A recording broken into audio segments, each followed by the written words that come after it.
full time now? Sabbatical over? No, this is me being back managing my career. Because full-time professional is just not good for my family. So this guy just... Ooh, Dimitri van den Bergh. Why? Because he's in my pocket. No, but like, but it would piss you off if you lost him, like because you don't like him. Yeah, it's not that I don't like him. He's just a bit of a weirdo. Yeah. What about you? Who's your... How does a World Championship semi-finalist become a first-round exit who can't hit a double? How does a two-time major champion, once ranked number 5 in the world, average 80 and convert only one of 17 double attempts? That's the story of Dimitri van den Bergh at the 2026 World Championship. And the question everyone's asking is simple: is the DreamMaker done? The Belgian walked onto the Alexandra Palace stage on December 15th, 2025, carrying the weight of an entire nightmare year. What followed was painful to watch. Darren Beveridge, a Scottish debutant ranked 75th in the world, demolished van den Bergh 3-0 in sets. The Belgian won just a single leg. His average sat at a dismal 80.64. His doubles, 1 from 17 attempts. At one point, trying to check out 60, his first dart hit single 20. His second dart missed double 20 so badly it landed in single 1. Van den Bergh stared at the board in disbelief. German commentators said, "Man leidet mit ihm. You're suffering with him." Van den Bergh refused to speak to the press afterward. The silence spoke volumes. This was a player who had nothing left to give. But it wasn't always like this. Not even close. Dimitri van den Bergh burst onto the scene as Belgium's brightest hope. In 2012, he won the British Teenage Open in his first year. A year later, he moved to the PDC, determined to compete among the elite. By 2014, van den Bergh was dominating the youth tour, racking up victories and finishing as the #1 ranked youth player. The talent was undeniable, the hunger was real. And in 2017, he did something no one had ever done before. Van den Bergh won the PDC World Youth Championship, defeating Josh Payne 6-3 in a commanding final where he averaged over 100. Then, in 2018, he did it again. Back-to-back World Youth titles. Van den Bergh became the first and only player to achieve this feat. The message was clear. This kid was special. His senior breakthroughs came fast. In 2018, van den Bergh reached the quarterfinals of the PDC World Championship, taking eventual winner Rob Cross to a thrilling 5-4 defeat after fighting back from 4-1 down. Later that year, he threw his first televised 9-darter at the Grand Slam of Darts against Stephen Bunting. He reached the final of the German Darts Masters. Every year, van den Bergh climbed higher, improved more, made more noise. Belgium finally had a darts superstar. And then came July 2020. The World Matchplay is one of darts' most prestigious tournaments, second only to the World Championship itself. Van den Bergh entered as a debutant. No one expected what happened next. He tore through the field. Nathan Aspinall, Joe Cullen, Adrian Lewis, Glenn Durrant, all fell. In the final, he faced two-time world champion Gary Anderson. Van den Bergh dominated, winning 18-10 in performance that stunned the darts world. At just 26 years old, he became the first Belgian to win a PDC major, pocketing £115,000 and cementing his place among the elite. He wasn't just Belgium's best, he was one of the world's best. By July 2021, van den Bergh reached a career-high ranking of number 5. The success continued. In 2021, he reached the World Matchplay final again. Though he lost to Peter Wright, he competed in the Premier League and finished 5th. In 2022, he won 2 World Series titles, the Nordic Darts Masters and the Dutch Darts Masters. Both victories showcased his scoring power and finishing ability under pressure. Then came 2023, and van den Bergh's greatest World Championship run. He defeated Kim Huybrechts and Johnny Clayton to become the first Belgian ever to reach the semi-finals at Alexandra Palace. The dream was alive, but in the semi-final, he ran into Michael van Gerwen and was swept aside 6-0.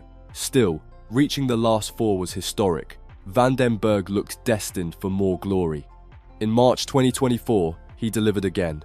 At the UK Open in Minehead, Van den Bergh fought his way to the final and faced world number 1 Luke Humphries. The match went to a last leg decider. Van den Bergh held his nerve and won 11-10, claiming his second major title. Afterward, he spoke openly about working with a sports psychologist. "I now feel different, think different, and play different," he said.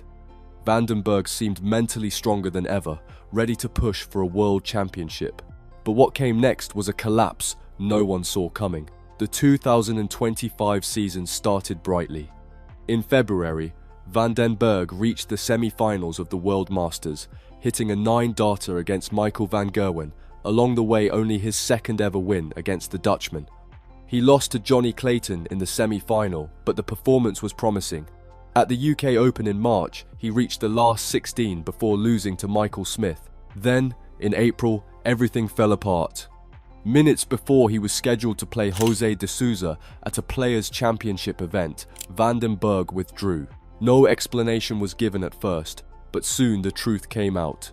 Van den Bergh was suffering from mental health issues and burnout. He opened up in an interview, admitting, "At one point, I just didn't care anymore. I knew I was losing anyway." For 10 years, he had played nearly every tournament on the calendar, pushing himself relentlessly. The constant travel, the pressure, the expectations, it all became too much. In May 2025, his second daughter Lina was born. Adding new responsibilities to his life, Van den Bergh realized he needed to step back. So he did. For the rest of 2025, Van den Bergh disappeared from televised darts. He missed the World Matchplay, the World Grand Prix, the Grand Slam of Darts, and the Players' Championship finals. For the first time since 2015, he failed to qualify for the Players' Championship finals. His Pro Tour statistics were brutal. Just 12 wins from 34 matches, a 35.3% win rate that placed him 111th in the rankings. His world ranking dropped from the top 10 to number 23. Meanwhile, Mike de Decker emerged as Belgium's new star. In October 2024, de Decker won the World Grand Prix, becoming only the second Belgian to win a PDC major. He took Van den Bergh's spot on the World Cup team. The throne had been taken. During his break, Van den Bergh didn't vanish. He trained intensively, sometimes twice a day, 5 days a week, working alongside his younger brother Zanti. He said he was throwing the best darts of his life in practice. He spoke about feeling mentally refreshed, physically healthier, and ready to return. His manager Mac Elkin supported the decision, saying Van den Bergh had been burnt out from the relentless schedule. When Van den Bergh announced his plan to return, he made one thing clear: he would not be coming back full-time. "It's just not good for my family," he said. He planned to manage his career differently, playing select events rather than the entire circuit.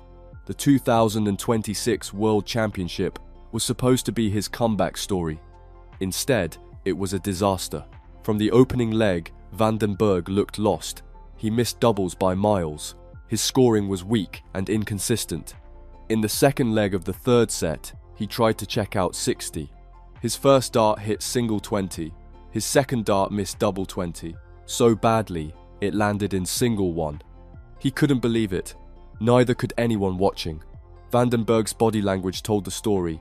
Shoulders slumped, head down, eyes vacant. He looked like a man who didn't want to be there.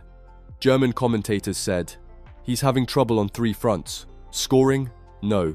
Doubles? No. Mentally? Also difficult. Everything is difficult." After the match, Beveridge celebrated wildly. "This is absolutely fantastic," the Scotsman said. "I've dreamed of this since I was 13 years old." For Beveridge, it was the start of something. For Van den Bergh, it felt like the end. So where does Dimitri Van den Bergh go from here? At 31, he's far from old in darts terms. Players like Gary Anderson and Peter Wright have thrived into their 50s, but Van den Bergh's struggles aren't about age. They're about mental exhaustion, about finding balance between his career and his family, about rediscovering the joy that once made him dance onto the stage to Happy by Pharrell Williams. His achievements can't be erased.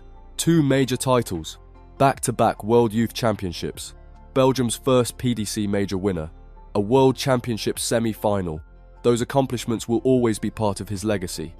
But darts is a ruthless sport. The tour doesn't wait for anyone. Younger players are rising, veterans are still dominating, and Van den Bergh, for all his talent, is stuck in limbo. He's announced he won't play full-time anymore. He's prioritizing his family, his partner Evie, and their 2 young daughters. That's admirable. But can you compete at the highest level playing part-time? Can you maintain the sharpness needed to hit doubles under pressure when you're only playing a handful of events?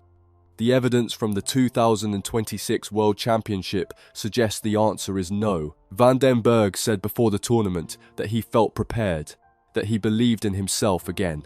But belief doesn't hit doubles. Practice at home with your brother doesn't replicate the pressure of the Alexandra Palace stage. And after what we saw, 80 average, 1 double from 17, a 0-3 whitewash against a debutant, it's clear that the DreamMaker is in serious trouble. The question isn't whether he can rediscover his best form. The question is whether he even wants to anymore. And based on his decision to step away from full-time darts, based on his struggles with mental health and burnout, based on his priorities shifting to family, the answer might already be there. Dimitri Van den Bergh gave darts everything for 10 years, and darts took everything from him. Now, at 31, standing at a crossroads, the dream that gave him his nickname might finally be over. Is the DreamMaker done? After December 15th, 2025, it's hard to argue otherwise.